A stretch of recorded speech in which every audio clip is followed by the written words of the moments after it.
દિલ્હી વિધાનસભા ચૂંટણીના પરિણામોના 12 દિવસ પછી 20 ફેબ્રુઆરીએ રામલીલા મેદાનમાં નવા મુખ્યમંત્રી શપથ લેશે. જો કે ભાજપે હજુ સુધી મુખ્યમંત્રીનો ચહેરો નક્કી કર્યો નથી. 19 ફેબ્રુઆરીએ પાર્ટીના ધારાસભ્ય દળની બેઠક બોલાવવામાં આવી છે, જેમાં મુખ્યમંત્રીની જાહેરાત કરવામાં આવશે. અગાઉ 16 ફેબ્રુઆરીની સાંજે સમાચાર આવ્યા હતા કે 17 ફેબ્રુઆરીએ એટલે કે આજે ધારાસભ્ય પક્ષની બેઠક યોજાશે અને શપથ ગ્રહણ સમારોહ 18 ફેબ્રુઆરીએ યોજાશે. જો કે થોડા સમય પછી તેને 2 દિવસ માટે મુલતવી રાખવામાં આવ્યું. આનું કારણ આપવામાં આવ્યું ન હતું. ભાજપના સૂત્રોના જણાવ્યા અનુસાર શપથ ગ્રહણ સમારોહ દિલ્હીના રામલીલા મેદાનમાં યોજાશે. આમાં વડાપ્રધાન મોદી, કેન્દ્રીય મંત્રીઓ, ભાજપ અને એનડીએ શાસિત 20 રાજ્યોના મુખ્યમંત્રીઓ અને નાયબ મુખ્યમંત્રીઓ સામેલ હશે. આ ઉપરાંત ઉદ્યોગપતિઓ, ફિલ્મ સ્ટાર્સ, ક્રિકેટ ખેલાડીઓ, સંતો અને રાજદ્વારીઓ પણ આવશે. ભાજપના સૂત્રોના જણાવ્યા અનુસાર દિલ્હીથી 12 થી 16,000 લોકોને બોલાવવાની તૈયારી કરવામાં આવી છે. કાર્યક્રમની વ્યવસ્થાની દેખરેખ માટે ભાજપના મહાસચિવો વિનોદ તાવડે અને તરુણ યુગને ઇન્ચાર્જ બનાવવામાં આવ્યા છે.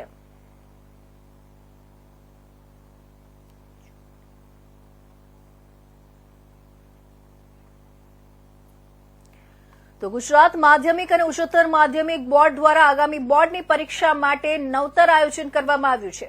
બોર્ડમાં પરીક્ષા બેસનાર વિદ્યાર્થીઓને કોઈ મુશ્કેલી ન પડે તે માટે સંપૂર્ણ માહિતી અને પરીક્ષા કેન્દ્રનું લોકેશન આંગળીના ટેરવે ટચ કરીને જાણી શકે તે માટે ડિજિટલ બારકોડેડ કોડ આપવામાં આવ્યા છે. આગામી 27 ફેબ્રુઆરી ધોરણ 10 અને 12ની બોર્ડની પરીક્ષા શરૂ થનાર છે. બનાસકાંઠા જિલ્લામાં 79,228 જેટલા વિદ્યાર્થીઓ પરીક્ષા આપનાર છે. ત્યારે આ વખતે બોર્ડ દ્વારા પરીક્ષાર્થીને કોઈપણ પ્રકારની મુશ્કેલી ન પડે તે માટે બોર્ડની રિસિપ્ટના અંદર ભાગમાં બારકોડને સ્કેન કરી તમામ માહિતી મેળવી શકાશે. તદુપરાંત બનાસકાંઠા જિલ્લામાં કુલ 182 જેટલા પરીક્ષા કેન્દ્ર હોવાથી બોર્ડની પરીક્ષા દરમિયાન વિદ્યાર્થી રાઇટ ટાઈમ પર પરીક્ષા કેન્દ્ર સુધી પહોંચી શકે તે માટે વિદ્યાર્થીઓએ આપવામાં આવેલા પીડીએફ ફાઇલના બારકોડેડ કોડથી પોતાનું પરીક્ષા કેન્દ્રનું લોકેશન ટ્રેક કરીને ટચ કરીને પણ જાણકારી મેળવી લે તેવી રીતે પણ નવીન ડિજિટલ વ્યવસ્થા કરવામાં આવી છે.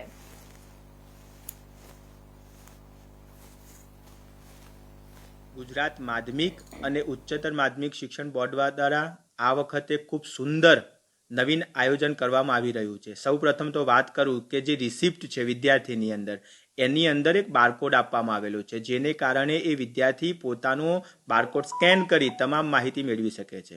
જો જિલ્લાની વાત કરું તો બનાસકાંઠા જિલ્લાની અંદર પણ માન્ય કલેક્ટર સાહેબશ્રીના અધ્યક્ષતા નીચે કેટલાક ઇનોવેશન આપણે હાથ ધર્યા છે. સૌપ્રથમ બાળકોને એમનું જે માળખું છે સરળતાથી સમજી શકાય એ માટે અંગ્રેજી વિષયના તજજ્ઞો દ્વારા સફળતાનું પંચામૃત નામનું એક ડિજિટલ પુસ્તક તૈયાર કરવામાં આવેલું છે, જેનો જિલ્લાના તમામ બાળકો અત્યારે સુંદર રીતે અભ્યાસ કરી રહ્યા છે. બીજી એક વાત કરું તો તમામ બાળકોને માર્ગદર્શનની ખૂબ આ સમયમાં જરૂરિયાત હોય છે અને તમામ બાળકો વિષયનું તેમજ સાયકોલોજી માર્ગદર્શન મેળવી શકે એ માટે અત્રેની કક્ષાએથી બનાસ પરીક્ષા પથદર્શક નામની એક પુસ્તિકા માનનીય કલેક્ટર સાહેબના પરામર્શમાં રહી એમની પ્રેરણાથી રજૂ કરેલી છે અને તમામ બાળકો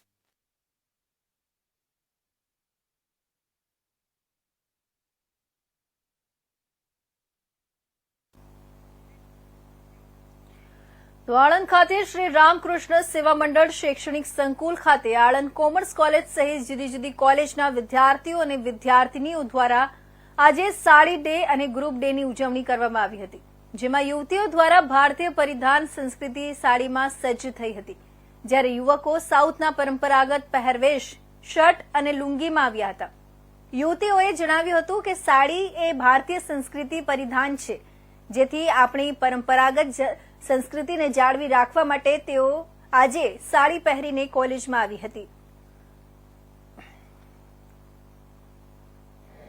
મારું નામ નંદની સોલંકી છે. હું એસીસી કોલેજમાં અભ્યાસ કરું છું, બીવોક. આજના યુગમાં આપણા ભારતીય યુવાનો વેસ્ટર્ન કલ્ચર તરફ ભાગી રહ્યા છે, તો તે લઈને અમારી કોલેજ એસીસી કોલેજમાં સાડી ડે ઉજવવામાં આવ્યો છે અને સાંસ્કૃતિક ક્રીના બખતરિયા. હું આણંદ કોમર્સ કોલેજમાંથી અને વિવેક ડિપાર્ટમેન્ટમાં હું સ્ટડી કરું છું. આજકાલની યુવાનો વેસ્ટર્ન કલ્ચરની પાછળ આંધળી દોટ મૂકીને દોડી રહ્યા છે, જ્યાં આપણી ભારતીય સંસ્કૃતિ વિસરાય છે. તો અમે આણંદ કોમર્સ કોલેજની વિદ્યાર્થીનીઓ આજે સાડી ડે ઉજવીએ છીએ અને સાડી પહેરીને આપણું ભારતીય કલ્ચરને હું આણંદ કોમર્સ કોલેજની વિદ્યાર્થીની. આજના આધુનિક યુગમાં આપણી સાંસ્કૃતિક ધરોહર જાળવી રાખવા બાબતે અમે બધાએ આધુનિક યુગમાં છોકરીઓ બધા વિદ્યાર્થીઓ વેસ્ટર્ન કપડાં આજકાલ પહેરે છે, તો એ અમે સાંસ્કૃતિક બાબતો જાળવી રાખવા બદલ આજે અમે સાડી ડે સેલિબ્રેશન કરીએ છીએ. એ બદલ અમે બધાએ સાડી પહેરીને આવ્યા છે. કેવું લાગી રહ્યું છે સાડી પહેરી? બહુ જ. તો આ તરફ અમરેલીના દામનગર નજીક ઉમરડા અને લીમડા ગામે વચ્ચે લક્ઝરી બસ પલટી ખાઈ જતા અકસ્માત સર્જાયો હતો. લીલિયાથી સુરત જતી લક્ઝરી બસનો અકસ્માત સર્જાયો હતો. ડ્રાઈવરે સ્ટીયરિંગ પરનો કાબુ ગુમાવતા અકસ્માત સર્જાયો હતો. ઇજાગ્રસ્તોને પ્રાથમિક સારવાર અર્થે દામનગર હોસ્પિટલમાં ખસેડવામાં આવ્યા, જ્યારે 8 ઉપરના લોકોને વધુ સારવાર અર્થે અમરેલી સિવિલ હોસ્પિટલમાં ખસેડવામાં આવ્યા હતા. ઇજાગ્રસ્તોએ જણાવ્યું હતું કે ખાનગી લક્ઝરી બસ ખૂબ જ ઝડપી ચલાવી રહ્યા હતા. બસમાં મુસાફરી કરતા વધુ લોકો હોવાનું જણાવ્યું હતું અને બસમાં સવાર તમામ લોકોને પ્રાઇવેટ તેમજ સરકારી હોસ્પિટલમાં સારવાર માટે ખસેડવામાં આવ્યા હતા. ચંદ્રેશ રાઠોડ છે. દામનગરથી આવું શિવકમલમાં બેઠો હતો.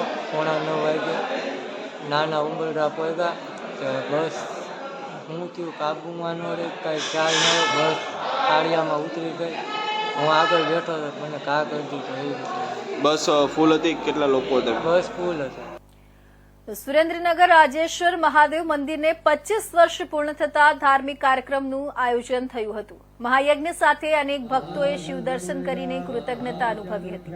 ખેરાળી અને લીમલીની સીમમાં રાજેશ્વર મહાદેવ મંદિર કાર્યક્રમ યોજાયો હતો, જેમાં મંદિરના સાનિધ્યમાં મહારુદ્ર યજ્ઞ ખાસ સોમનાથથી બ્રાહ્મણોને બોલાવીને આયોજન કરતા વાતાવરણમાં દિવ્યતા પ્રસરી હતી.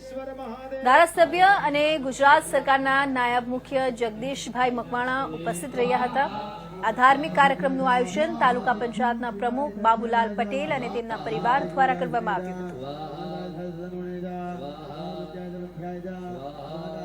તાલુકાના ખેરાળી ગામ અને મૂળી તાલુકાના લીમલી ગામ, બે ગામના સીમાડે ભગવાન ભોળાનાથ મહાદેવ દેવાદિદેવ શ્રી રાજેશ્વર મહાદેવ મંદિરને 25 વર્ષ પૂર્ણ થતાં 25મા પાટોત્સવ પ્રસંગે મારા ખેરાળી ગામના તાલુકા પંચાયતના પૂર્વ પ્રમુખ ટીસી પટેલ અને એમના પરિવાર દ્વારા મહારુદ્ર યજ્ઞનું 3 દિવસીય આયોજન કર્યું છે, જે સોમનાથથી ભૂદેવો આવી અને સરસ મજાનું મહારુદ્ર યજ્ઞ કરાવી રહ્યા છે.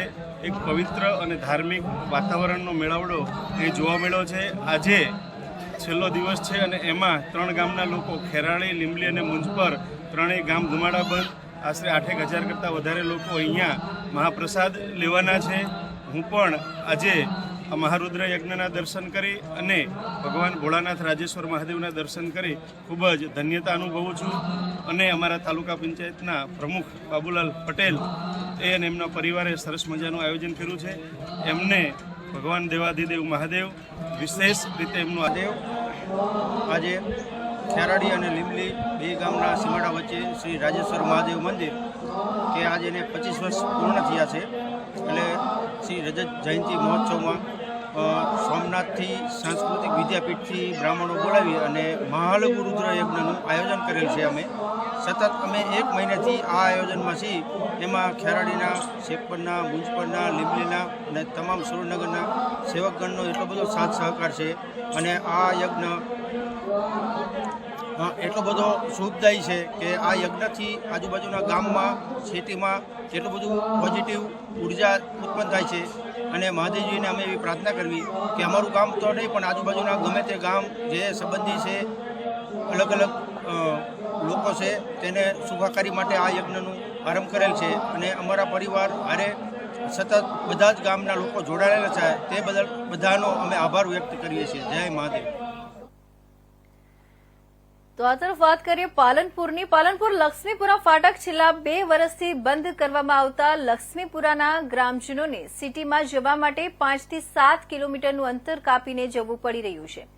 આ બાબતે અગાઉ આંદોલન કરવાની ચીમકી આપી હતી. તે સમયે બ્રિજ બનાવવાની ખાતરી આપી હતી, પરંતુ હજુ સુધી કોઈ કામગીરી ન કરાતા આજે લક્ષ્મીપુરાના આગેવાનોએ જિલ્લા કલેક્ટર કચેરી ખાતે મળી રજૂઆત કરી હતી. પાલનપુર લક્ષ્મીપુરા ગામમાંથી Gathaman gate, Ambikanagar, dairy road જવા માટેનો જે માર્ગ હતો તે માર્ગ પરની ફાટક છેલ્લા 2 વર્ષથી બંધ કરવામાં આવતા લક્ષ્મીપુરા ગ્રામજનોને સિટીમાં જવા માટે 5 થી 7 કિલોમીટરનું અંતર કાપી જવું પડી રહ્યું છે.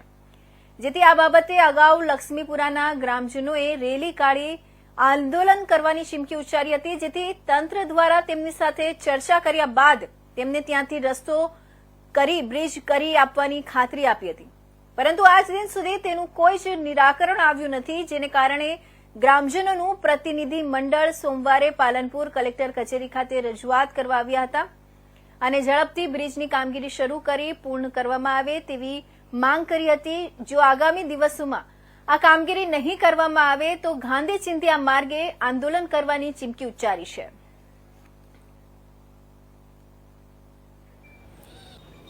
કલેક્ટરશ્રીને મળવા માટે એક પ્રતિનિધિ મંડળ આવ્યું લક્ષ્મીપુરામાંથી અને આજુબાજુના ગામડામાંથી. એ ખાસ જણાવવા માટે કે લક્ષ્મીપુરાની ફાટક છેલ્લા ઘણા સમયથી પરમેનન્ટ બંધ થઈ ગયેલી છે. ઘણી બધી પ્રજાને હાડમારી ઊભી થઈ ગયેલી છે. દરેક વખતે કંઈક ને કંઈક અમને મોટા નેતાશ્રીઓ અને તથા પદાધિકારીઓ કહે છે કે ટૂંકા ગાળામાં બ્રિજ બની જશે, બની જશે, બની જશે. પ્રજાની છેલ્લા આપશ્રીને જણાવતો અમને બહુ દુઃખદ અનુભવ થાય છે કે આજથી 1 વર્ષ પહેલા લક્ષ્મીપુરાના ગામના જોપે 20,000 પબ્લિક ભેગી થઈ અને આંદોલન લઈ અને ગાંધી માર્ગે ચિંધ્યા માર્ગે અહીંયા આંદોલન કરવા આવી હતા. ત્યારે અમે સર્વે અમારી ઓવરબ્રિજની માગણી છે, પણ આજ સુધી 2025 સુધી કંઈ જ થયું નથી. જ્યારે પદાધિકારીઓને મળીએ છીએ, રાજકીય માણસોને મળીએ છીએ તો એમ જ કહે છે થઈ જશે, થઈ જશે ને થઈ જશે, પણ આજ સુધી કશું જ થયું નથી. અને મને તો એમ પણ લાગી રહ્યું છે કે હજુ પણ કશું થશે નહીં. આ એટલા મોટા લોકો એ ઢીઠા થઈ ગયા છે કે આપણી વાત તો સાંભળવા એ તૈયાર જ નથી. એટલે હું કહું છું કે 100% હવે આંદોલનના માર્ગે જવું પડશે. ગયેલી છે ઘણી બધી પ્રજાને હાડમારી ઊભી થઈ ગયેલી છે.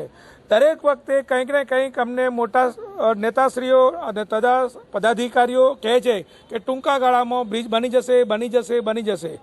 પ્રજાની છેલ્લા આપશ્રીને જણાવતો અમને બહુ દુઃખદ અનુભવ થાય છે કે આજથી 1 વર્ષ પહેલા લક્ષ્મીપુરાના ગામના જોપે 20,000 પબ્લિક ભેગી થઈ અને આંદોલન લઈ અને ગાંધી માર્ગે ચિંધ્યા માર્ગે અહીંયા આંદોલન કરવા આવી હતા.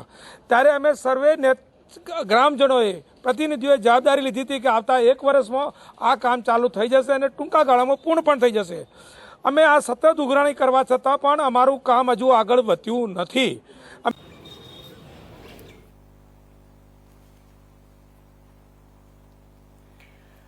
તો આ તરફ લુણવા ગામે રહેતા પ્રવીણ ખેતાભાઈ કોલી ગામના જ રહેવાસી રાજેશ સામત કોલી, શાંતિ ખેતા કોલી અને રમેશ મંજી કોલીને કહેવા ગયા હતા કે તમે રસ્તામાં મોટા મોટા સ્પીડ બ્રેકર શા માટે બનાવ્યા છે? વાહનમાં નુકસાની થાય છે, મોટા સ્પીડ બ્રેકર તોડી નાખો. એટલું જણાવતા આરોપીઓ ઉશ્કેરાઈ ગયા હતા અને ફરિયાદી પ્રવીણને મૂઠ મારી જાનથી મારી નાખવાની ધમકી આપી હતી. જેથી ફરિયાદીએ આરોપીઓ વિરુદ્ધ ભચાઉ પોલીસ સ્ટેશનમાં ફરિયાદ નોંધાવી હતી. ફરિયાદી પ્રવીણે ફરિયાદ નોંધાવ્યા બાદ ગામમાં પરત ગયો ત્યારે પોલીસને જાણ થઈ હતી કે આરોપીઓ ફરિયાદીને મારવા માટે જઈ રહ્યા છે. જેથી ભચાઉના police sub inspector D J સહિતનો પોલીસ કાફલો રાત્રે લુણવા ગામે પહોંચ્યો હતો. આરોપીઓ હથિયારધારી ટોળા સાથે આવી તેના ઘરને સળગાવી નાખવાની અને મારી નાખવાની ધમકી પણ આપી હતી. આરોપીઓએ ફરિયાદીને મારવા માટે પ્રયત્નો કર્યા હતા અને વચ્ચે પોલીસ પડતા અંદાજે 90 જેટલા લોકોએ પોલીસ પર પણ હાથમાં ધારિયા ધોકા પથ્થરો સાથે હુમલો કરી દીધો હતો અને જણાવ્યું હતું કે તમે ફરિયાદી લીધી છે કેમ? ઉશ્કેરાયેલા ટોળાના આરોપીઓ નાગજી રામજી કોલી અને ધનજી જેસંગ કોલીએ પોલીસ સબ ઇન્સ્પેક્ટર ડીજે ઝાલાને પકડી રાખ્યો હતો અને આરોપી રાજેશ સામત કોલીએ હત્યા કરવાના હેતુથી હાથમાં રહેલો ધારધાર પથ્થર પોલીસ કર્મચારીના માથાના ભાગે માર્યો હતો. તો એની આરોપી છગન કોલીએ પોલીસ કોન્સ્ટેબલ વિશ્વરાજસિંહ વિશ્વકર્માને ડાબા હાથે ધોકો માર્યો હતો.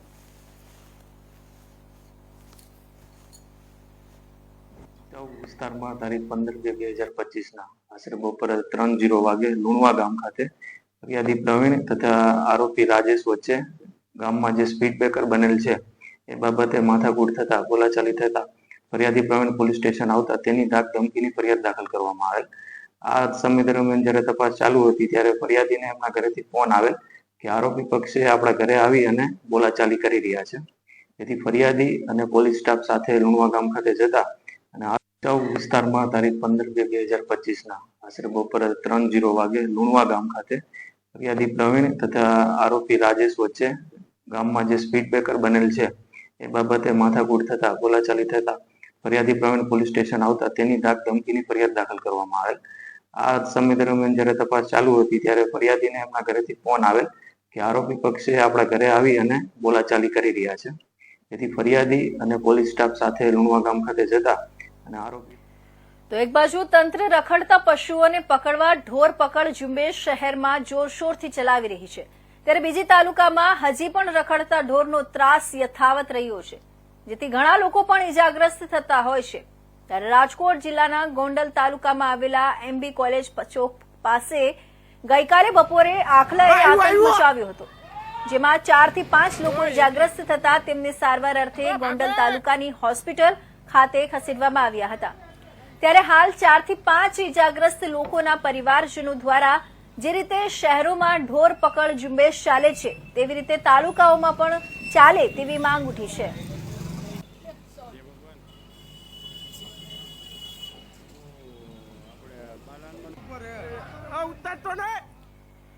તો જાંબુઘોડા તાલુકાના ડુમા ગામના વચલા ફળિયામાં રહેતા સુરેશભાઈ રમણભાઈ બારિયાની હત્યા કરી તેમની લાશને પોટલામાં બાંધીને નર્મદાની મુખ્ય નહેરમાં ફેંકી દેવામાં આવી હતી. છેલ્લા 6 દિવસથી લાપતા સુરેશની લાશ હાલોલ પાસેના રામેશ્વરા ગેટ નજીક મળી આવી હતી. સ્થાનિક લોકોએ નહેરમાં શંકાસ્પદ પોટલું જોતા પોલીસને જાણ કરી હતી.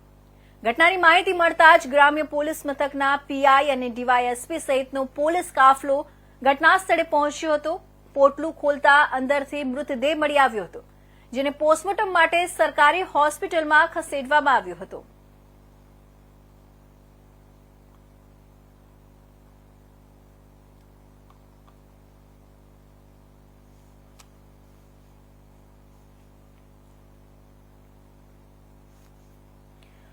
તો અમેરિકાથી દેશ કે નિકાલ કરાયેલા ગેરકાયદે ભારતીય ઇમિગ્રન્ટ્સની ત્રીજી ફ્લાઇટ રવિવારે જ અમૃતસર આવી પહોંચી હતી, જેમાં 112 ભારતીયોને અમેરિકાથી ડિપોર્ટ કરાયા હતા. અમેરિકન એરફોર્સનું વિમાન RCH-869 મોડી રાત્રે અમૃતસર એરપોર્ટ પર લેન્ડ થયું. ત્રીજી ફ્લાઇટમાં હરિયાણામાંના સૌથી વધુ 44, ત્યારબાદ ગુજરાતના 33 અને પંજાબના 31 લોકો સામેલ હતા, જ્યારે અન્ય ઉત્તર પ્રદેશ, હિમાચલ પ્રદેશ અને ઉત્તરાખંડના હતા. તેમાંથી 33 ગુજરાતીઓ આજે 2 ફ્લાઇટમાં અમદાવાદ આવવાના છે. તેમાંથી 4 તો અમદાવાદ એરપોર્ટ પર આવી પહોંચ્યા છે અને બાકીના 29 બપોરની ફ્લાઇટમાં આવશે. અમદાવાદ એરપોર્ટ પર પહોંચેલા 4 ગુજરાતીઓના વેરિફિકેશનની પ્રક્રિયા પૂર્ણ કરી દેવામાં આવી છે અને જે 4 લોકો પરત ફર્યા છે તેમાં મહેસાણાના 2 લોકો, એક સુરેન્દ્રનગર અને એક ગાંધીનગરના વ્યક્તિનો સમાવેશ થાય છે. હાલમાં મહેસાણાના યુવકોને પોલીસની ગાડીમાં બેસાડીને રવાના કરાયા હતા. ગાંધીનગરના યુવકને અમદાવાદ એરપોર્ટમાં રોકી રાખવામાં આવ્યો છે અને તેને બપોરે બીજી ફ્લાઇટમાં આવનારા લોકો સાથે ગાંધીનગર રવાના કરવામાં આવશે.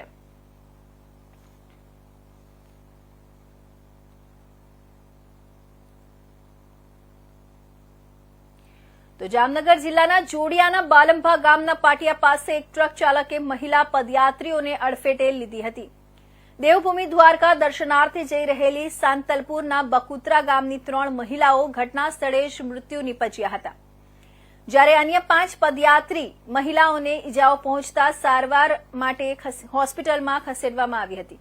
આ સમગ્ર મામલે જોડિયા પોલીસ તપાસ શરૂ કરી છે.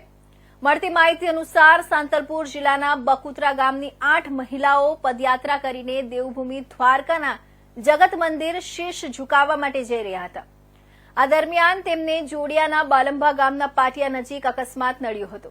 પાછળથી એકદમ પૂરપાટ ઝડપે આવી રહેલા કાળમુખી ટ્રક ચાલકે 8 પદયાત્રી મહિલાઓને અડફેટે લીધી હતી. જેમાં 50 વર્ષીય છાનુબેન આહિર, 50 વર્ષીય રૂડીબેન આહિર અને 45 વર્ષીય સેજીબેન આહિરનું ઘટના સ્થળે મૃત્યુ નીપજ્યું હતું, જ્યારે અન્ય 5 પદયાત્રી મહિલાઓ ઇજાગ્રસ્ત થઈ હતી, જેમને એમ્બ્યુલન્સ મારફતે સારવાર માટે જોડિયાની હોસ્પિટલમાં દાખલ કરવામાં આવ્યા છે, જ્યાં તેઓની સઘન સારવાર ચાલી રહી છે.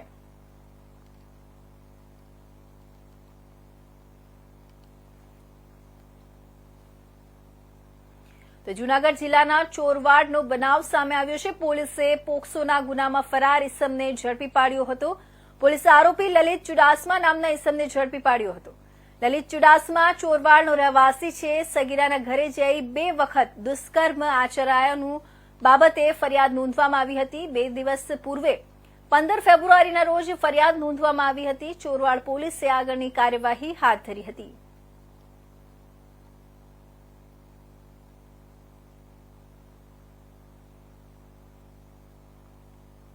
તો આણંદના મોગરી ગામના તળાવમાં રહસ્યમય રીતે સેંકડો માછલીઓના મોત નિપજતા તળાવના કિનારે મૃત માછલીઓના ઢગલા ખડકાયા છે, અને જેના કારણે દુર્ગંધ ફેલાતા લોકો ત્રાહિમામ પોકારી ઉઠ્યા છે.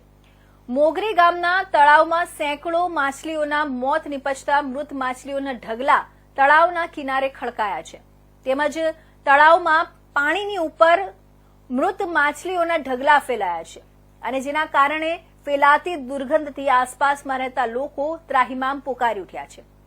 જો કે તળાવમાં સેંકડો માછલીઓના મોત કેવી રીતે થયા તેને લઈને રહસ્ય સર્જાયું છે. જો કે કોઈએ ટાળ્યું હતું કે ઝેરી દવા નાખતા સેંકડો માછલીઓના મોત થયા હોવાનું અનુમાન થઈ રહ્યું છે. રાજેશભાઈ કાંતિભાઈ પટેલ, રાજુભાઈ તાંત્રિકથી બધા મને ઓળખે છે. આજે તળાવમાં મચ્છીઓ મરી ગઈ છે, શું ઘટના? હવે આ કેમની મરી તો ખબર નહીં, પણ આ તળાવની અંદર આવી મચ્છી મરી ગઈ છે અને ઘણી બધી દુર્ગંધ આવે છે એની. હજુ જેમ દિવસ ચડશે ને એમ વધારે ગંધ હશે, રોગચાળો બી ફેલાઈ શકે.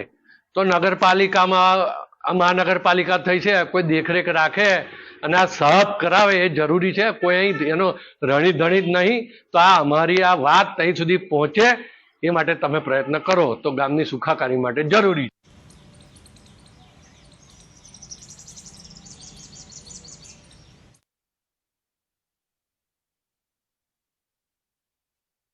સભ્ય ઈશ્વર પરમારનો જોરદાર ડાન્સ જોવા મળ્યો હતો. કમલેશ્વર મહાદેવ મંદિરની પ્રાણ પ્રતિષ્ઠાના લોક ડાયરામાં ડાન્સ કર્યો હતો. કડોદરા નગરપાલિકાના પૂર્વ કારોબારી અધ્યક્ષની બર્થડે પણ ઉજવી હતી અને કેક કાપી બર્થડે ઉજવવામાં આવી હતી. ડાયરાની રમઝટ સાથે બારડોલી ધારાસભ્ય અને સમર્થકો નાચ્યા હતા. દોસ્તીના ગીતો પર ઠુમક્યા હતા એમએલએ ઈશ્વર પરમાર.